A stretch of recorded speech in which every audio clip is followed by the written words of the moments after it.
Welcome to the Gastro Girl podcast. We bring together patients, experts, and health advocates who are all here to help you optimize your health.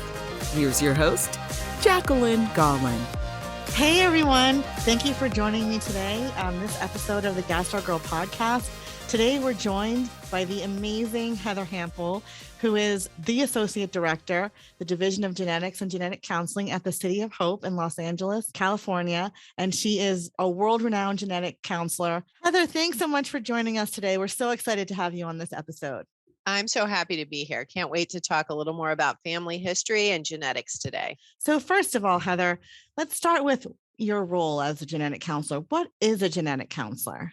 So I was in the 25th class that ever graduated as genetic counselors. So it's a relatively new field. And we have a master's degree in human genetics or genetic counseling. And so we are specifically trained to help explain kind of complicated genetic information to patients who may not know anything about genetics, or they could have a PhD in genetics. And we want to kind of hit the right level of information so that they get what they need and understand, based on their family history, is there a health condition that they're at risk for? Is there any genetic testing available for that condition? What are the pros, cons, limitations of doing genetic testing for that condition? And then kind of, if they decide to pursue genetic testing, taking it from there. So we kind of explain everything. No, that's really important. It's such a little known field, although we're becoming more and more familiar with the role of our DNA and how that impacts what we're going to, predispose to in terms of health and wellness. So let's just, what is genetic testing? So genetic testing's actually improved dramatically in the 26 years I've been in the field. It used to be really difficult to access and almost unaffordable. And you had to test a single gene at a time. And this was really from the mid 90s until I would say almost 2013, when things changed dramatically. And a couple things happened around that year that changed everything. One is that the laboratory that had a patent on the BRCA1 and BRCA2 genes, which are responsible for hereditary breast and ovarian cancer syndrome, lost the patent on those two genes. And so prior to that, they had held a patent and they wouldn't let any other labs do the test. And without competition to drive the cost down, the cost had gotten quite expensive. It was over $4,000 just to test those two breast ovarian cancer genes. Wow. So when that patent got overturned, other labs were able to start doing testing, and that brought in competition, which drove down costs. The other thing that happened in 2013 is some new technology was developed that allowed laboratories to sequence multiple genes at the same time for less cost. So instead of just doing a single gene or two genes in a test, we can do dozens of genes in the same test. And so genetic testing ultimately involves giving a blood or a saliva sample for us to send off to a laboratory and check a set of genes that we're concerned about based on your personal and family history. In my line of work, that's cancer. I worry about family histories of cancer and whether or not they might be hereditary. And so I might order a panel with almost 50 or almost 100 different cancer genes on it, trying to find out if there are any changes in any of those genes that might be causing an increased risk for cancer to be running in your family. So when you say we started out with a few genes and now we can look at multiple genes, this is great news because not one gene is responsible for a cancer. There could be multiple genes that could have a relation to that cancer, right? That's exactly right. And so, but we worry actually that people who got tested prior to 2013, we might have missed something because we were only doing one gene or two genes, and now there might be 10 or 20 that can cause breast cancer, or 10 or 20 that can cause colon cancer, and you might have only been tested for one or two. So I do encourage people who were tested prior to 2013, who tested negative, but have a very strong personal or family history of cancer, to come back in, because they may need updated testing because something might have been missed just due to limitations of the testing back then. It is very important to be able to do these panels because you can't always predict which is the gene that's causing the cancer to be running in the family. So it's best to cast a wide net so you don't miss something. So you're really focused on cancer, and you're doing some amazing work with the American College of Gastroenterology and GIOnDEMAND in collaboration with Ambry, which is a genetics company. And you created a GI panel, correct? For hereditary GI cancer. Can you talk a little bit about that?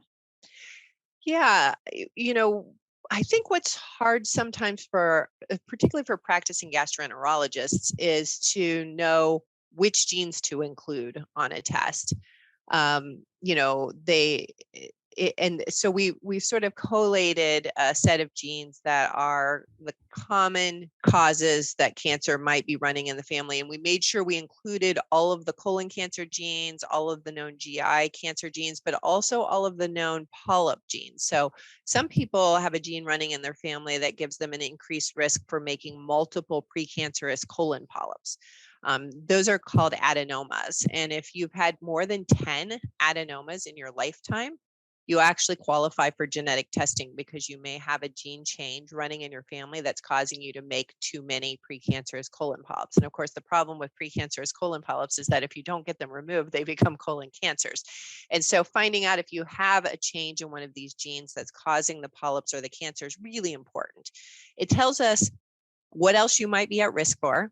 Are there any other cancers that you could be at risk for that we aren't screening you for yet and you need to be screened for? So based on what the gene is, we'll know what other screenings you need to do, when you need to start them, how frequently you need to do them, and we can give you that really tailored recommendations based on what's causing the cancer or the polyps in your family.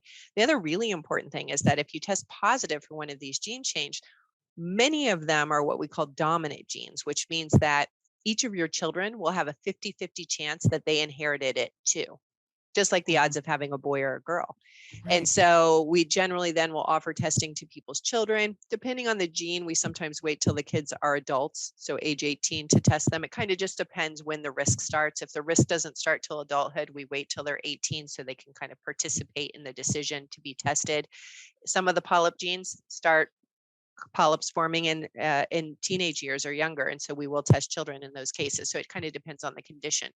But the same, if you've got one of these dominant genes that predisposes to polyps or cancer, you probably got it from either your mom or your dad, which means your brothers and sisters each have a 50-50 chance of having it as well.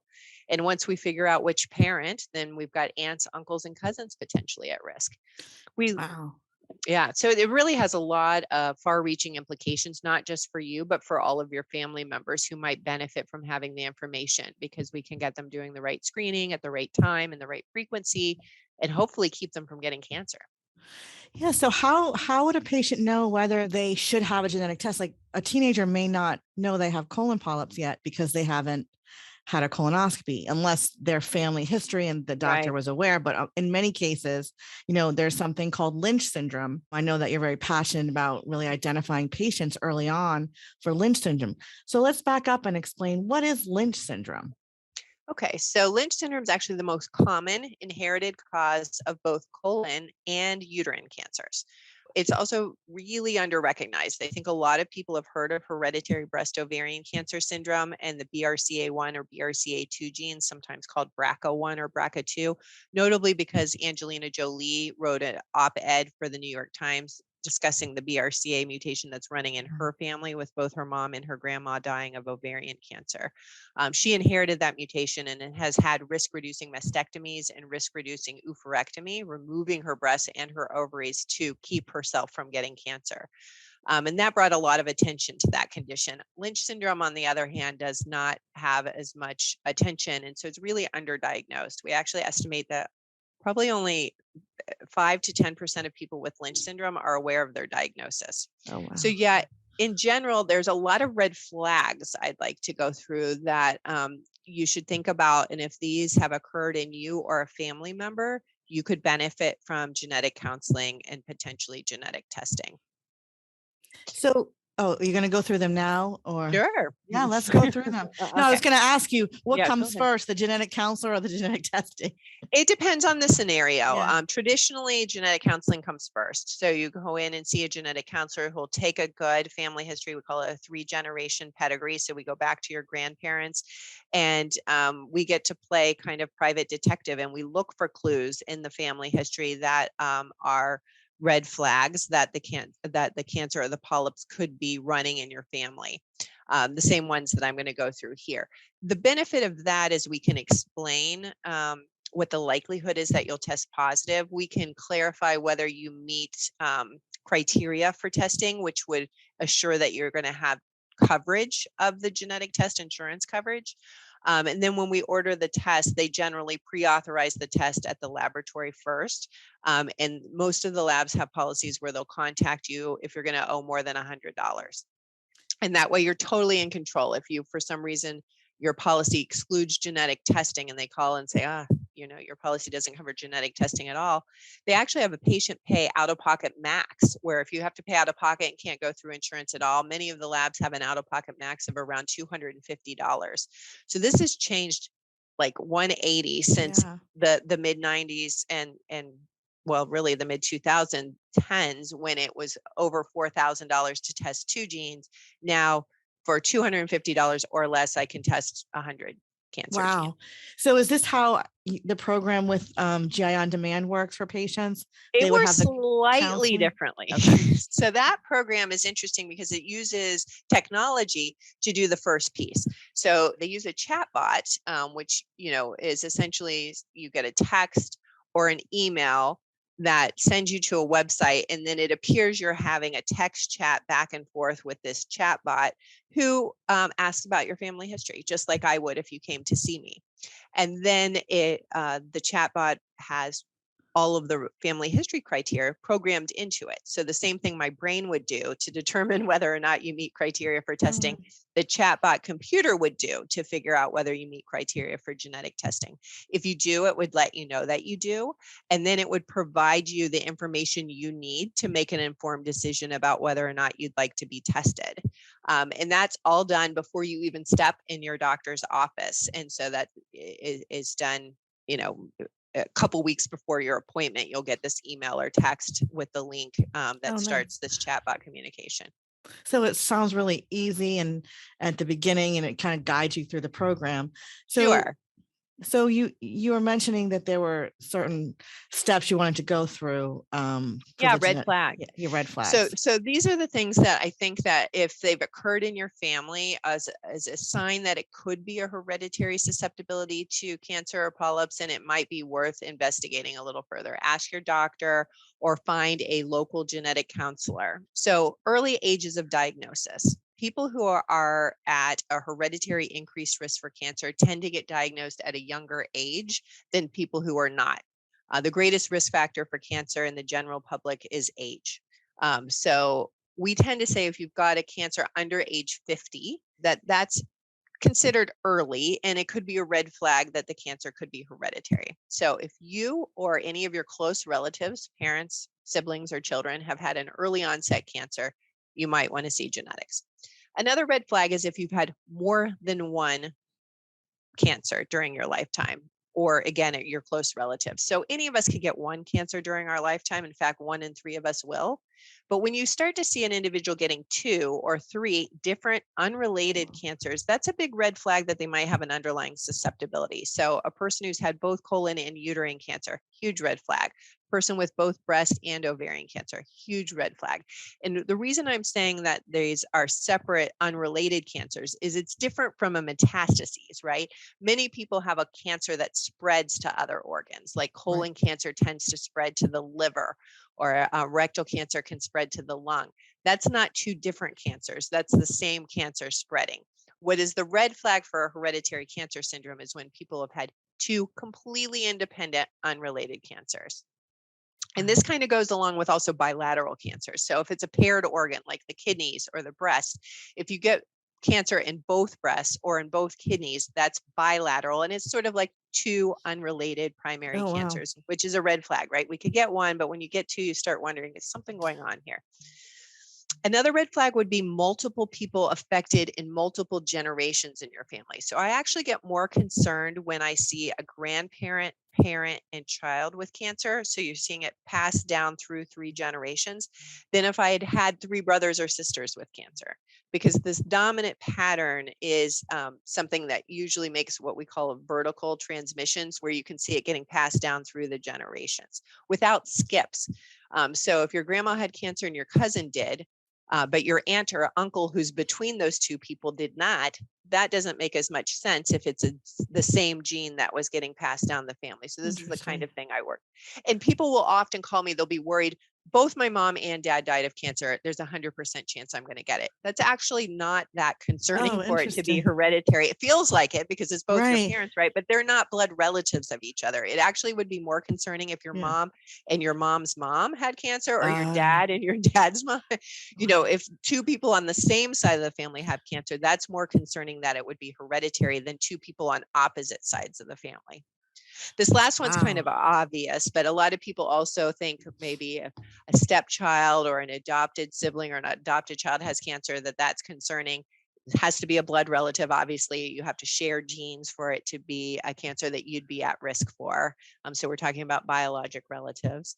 I mentioned previously multiple polyps, so more than 10 of the precancerous polyps in a single individual is an indication for genetic testing. And then the last one we sometimes look for is rare tumors. And so breast cancer in a male, for example, there's a particular kind of skin cancer of the sweat glands called sebaceous neoplasms. Oh, wow. Super rare, not a big deal. It's not very life-threatening, but it's very suspicious for Lynch syndrome. Actually. Oh, interesting. So that's why they call you the genetic guru, the genetic, you know everything. Oh my God. Lynch syndrome is my specialty. Wow. But so certain rare tumors also can be red flags. So those are the things I would look for in your family history to see if you need to see genetics, and you can do that yourself. I always say my patients are my best referrers, because once they've seen me and kind of gone through, they'll be talking to friends or neighbors, and they'll be like, you need to see Heather. Like that is a red flag. Yes. So, you know, once you know what they are, you can do this yourself for your friends or family and kind of say, is this concerning or not? So, you know, you've armed us with some really important information that if our doctors or gastroenterologists or primary care physicians aren't encouraging us or recommending genetic testing, how can we take charge on our own? Like, do we ask our doctor? Do we ask our doctor if they're part of GIOnDEMAND and they have access to the care program? Like, what can patients do? Yeah, multiple ways that you can get to genetics these days. So I'll go through a few. So one first stop might be your primary care doc, right? Right away go in and say, hey, I was listening to this webinar and I have a few of these red flags. I'm a little concerned. Chances are they'll then refer you to a cancer genetic counselor. And again, these same things apply for other diseases. If you have a 3-generation disease, 3-generation history of a bad cardiomyopathy, that also could be hereditary. So keep in mind, just because I use cancer as my example, that this can apply to any health condition. So talk to your primary care physician. They may be able to make a referral. Yes, you can ask your gastroenterologist if they are participating in the GIOnDEMAND care program, and then you can do the chatbot that we talked about. Right. You can also just find a genetic counselor near you, and there are several large companies that do televideo genetic counseling now, so you don't even have to leave your home. Actually, a lot of clinics do. With COVID, we all transitioned to remote, and so you don't have to necessarily live near one. A website that I like to tell people about is www.findageneticcounselor.com. So that's seriously the website. Oh, no. Hey, can't ask for anything easier. Yeah, it's pretty easy. Findageneticcounselor.com. And you can put in your zip code or your city and state. You can indicate if it's cancer, prenatal, heart disease, whatever is your concern, and it'll bring up a list of genetic counselors near you. And again, don't be, if they're, you know, in the capital of your state and you're 2 hours away, don't let that dissuade you. Call them, because it's very likely that they're offering televideo appointments now. Nice. And you aren't going to have to drive 2 hours. You're going to be able to do it from the comfort of your home. And if they don't, they can connect you with it. You can actually choose on that Find a Genetic Counselor whether you went in person or by phone. And by phone will also bring you to several of the companies that do televideo genetic counseling. So it's easier than ever to actually get access to genetic genetic counseling. And that's usually the easiest way then to get access to genetic testing, because those genetic counselors will be able to give you that risk assessment and order the testing for you. So speaking of our hereditary GI cancers, what kind of test would a patient expect? What's the test process like? Yeah, that's a great question. And I alluded to it earlier, but I do want people to know it doesn't necessarily have to be a blood test. So if you are afraid of needles, not a problem. There is a saliva option for these tests where you literally just spit into a special container, and we can get DNA from the cells that kind of slough off your tongue and sides of your cheeks into your saliva. So it can be done by blood or saliva. And depending on whether you are in person, if you're in person, they usually will do a blood draw and send it off to the lab. If you're remote, they'll often have the lab send you a saliva kit to your home, and you can just do the saliva collections, very straightforward, pack it up, paid shipping, drop it in the mailbox or the FedEx drop box, goes out to the lab, and results take these days only about 3 weeks. So usually about 3 weeks later, your friendly genetic counselor will call you back Oh, wow. with your results and be able to go through them in great detail. And, there are actually 3 possible results of genetic tests. So 2 are kind of obvious, but the third not so obvious. So we should probably talk a little bit about that today too. Yeah, so let's go. Let's talk about it. Okay. All right. So the 2 you can guess, right? Positive and negative. So positive would mean they do find a change in a gene, which they call a pathogenic variant, meaning that they know that that causes the gene not to work properly, and you have an increased risk for cancer or whatever the disease is that you were being tested for. And in that case, we would know what screening to recommend, and we can now offer cascade testing to your at-risk family members. Negative could be very good news. You would maybe be very reassured that, at least as far as we can tell in 2022, it does not look like you have a gene change that causes an increased risk for cancer or whatever other disease. But there are a lot of caveats there. Like if your family history is really strong, sometimes we're still concerned that maybe a gene that just hasn't been discovered yet. So they still may have you do some increased screening even if you test negative, but it might be less screening than you would do if you had tested positive. And this is again where the genetic counselor can come in. The third result's a little bit frustrating, and this just has to do with testing being relatively new.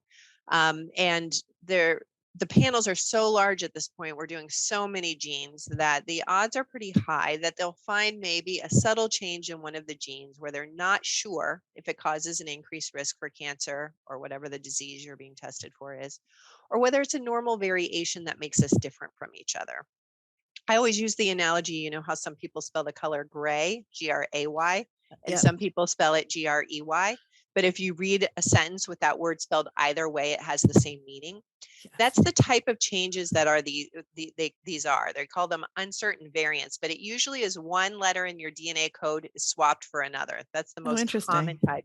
So it's just like the gray analogy. Oh, One letter, interesting. and probably that's not going to do anything, let's be honest. But if it's at a really important functional spot, it could actually cause it not to work properly. And they're just not sure.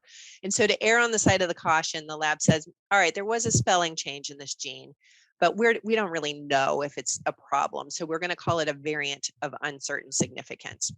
And for some people, that could just drive them crazy. And so we kind of have a conversation before testing to say, maybe we don't want to go with a 100 gene panel for you if that's going to drive you crazy. Maybe we'll go with a little tighter panel, just the breast genes or just the colon genes, which will lower the chance of getting a variant. Directly proportional to the number of genes we test is the odds that you're going to get one of or more of those variants of uncertain significance. Yeah. So, and other people are like, that won't drive me crazy. It's fine. I'd rather cast the wide net and whatever happens, happens. The interesting thing about the variants of uncertain significance is we treat them like negatives. So we do not do screening for whatever that gene causes, and the lab keeps an eye on them. And whenever they get enough data over the years by testing other families or doing experiments in the lab that they become convinced, all right, that one's nothing. It doesn't cause an increased risk of cancer. They actually reissue your report and will call you. And if it goes the other way, of course, if they say, oh, this one actually does cause cancer and it gets upgraded, we get a new report and we'll call you immediately. And at that point, give the screening recommendations and offer testing to your family members. Could take 6 months, could take 6 years. You just never know. That's interesting. But it's nice that they kind of taken that responsibility. I said the patient doesn't have to like look it up every week. I don't have to look it up every week. I have way too many patients to look them up. The lab takes that responsibility. And they did a large study, a big cancer genetics clinic, and over a 10-year period, 25% of these uncertain results got reclassified.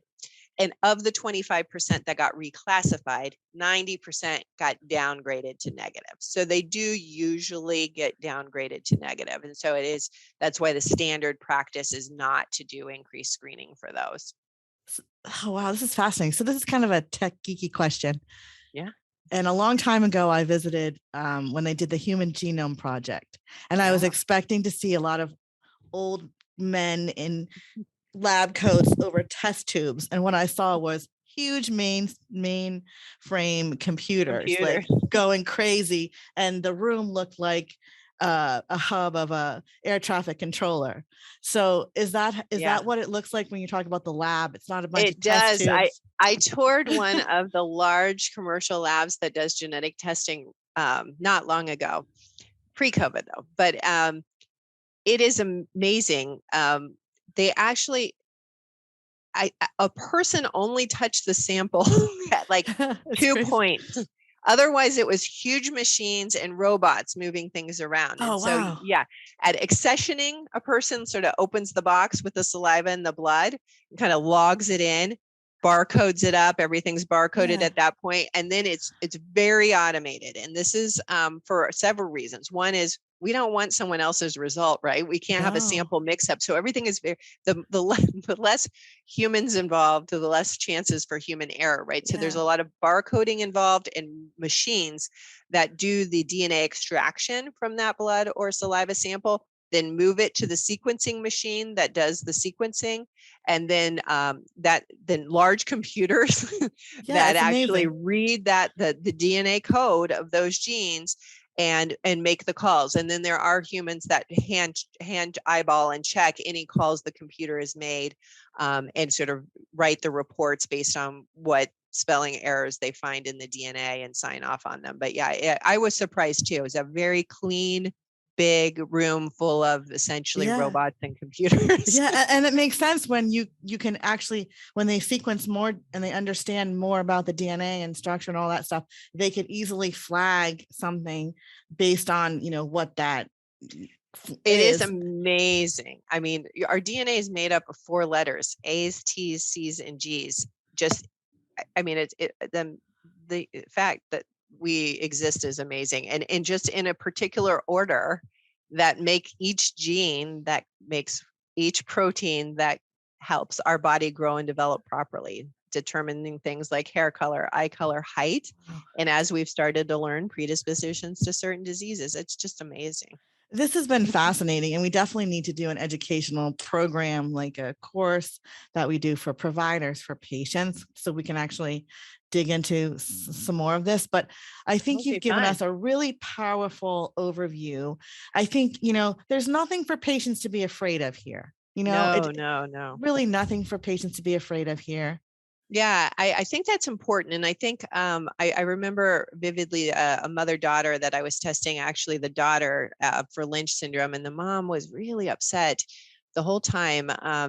Although during my session, I always explain it. So, if you test positive, we're going to do X, Y, and Z that's going to help us, catch a colon cancer while it's still a polyp and prevent it from happening in the first place. So a couple weeks go by, the daughter ends up testing positive, and I think, oh, this is not going to go well. And the mom is super nice now. She's turned around. And I said, if you don't mind me asking, you seemed like you were really kind of not on board for the genetic testing at the beginning of the process, and now you seem glad she did this even though she's positive. And she said, Heather, I thought, why would you ever want to know you have a gene change that increases your risk for cancer if there was nothing you could do about it? And so when you explain to me something that maybe everybody else understands, that a simple colonoscopy can find a polyp and remove it and keep you from getting a cancer in the first place, she said that changed everything for me, because then it's a knowledge is power situation and there's something she could do about it. And then, of course, then I got it. That's why you want to do it. But, it's stuck with me because I think people don't understand that many cancers are completely preventable if we only know about it and do whatever screening at an earlier age or more frequently, or in the case, unfortunately, sometimes the best thing we can do is remove the organ like Angelina Jolie did with the breasts and the ovaries, but that can keep the person from getting cancer in the first place. And that's pretty powerful. Yeah. And I thank you for saying that, because I think it's, I've often asked myself that over the years, like, would you want to know? Right. But if you can prevent it, of course you would want to know. And exactly. Lynch syndrome is the perfect example. Exactly. And I think some of the like Alzheimer's people have a little bit more concern about, because there's not really anything we can do yet to prevent it. So we call those actionable diseases. And I think actionable diseases are well worth testing for. This is great. So in closing, Heather, what are, your final words of advice and tips for patients regarding genetic testing and counseling? I think talk to your family. So often, especially in the older generations, cancer was the C word. Nobody talked about it. And so I think, unfortunately, that's doing everyone in the family a disservice. So I think, people don't like to talk about their colonoscopies, but you need to ask, were there polyps? And what kind were they? And does that mean I need to start my colonoscopies earlier or do them more frequently? And we have if there's a holiday coming up, the family's going to be together. That's the perfect opportunity to kind of clear up what's been going on in the family. Because it all starts with knowing your family history, right? And if you don't have that, you can't assess whether or not you have any of the red flags in your family. My dog agrees. Oh, we love puppies. Yeah. Final words. We love the dog agrees, all the dogs out there, final words. But Heather, thank you so much. This has been so informational. We're going to put some resources on this episode of the podcast for folks to find more information. And we really thank you and look forward to speaking with you again soon. Thanks for having me. Okay. Always a pleasure. Of course. Thank you. Of course. Thank you for listening to the Gastro Girl podcast. For more information and resources, please visit gastrogirl.com. Do you have a question for Gastro Girl? Please email podcast@gastrogirl.com. The information, opinions, and recommendations presented in the Gastro Girl podcast are not a substitute for medical advice from your healthcare professional. Please consult a licensed clinician in your state regarding all matters related to your health.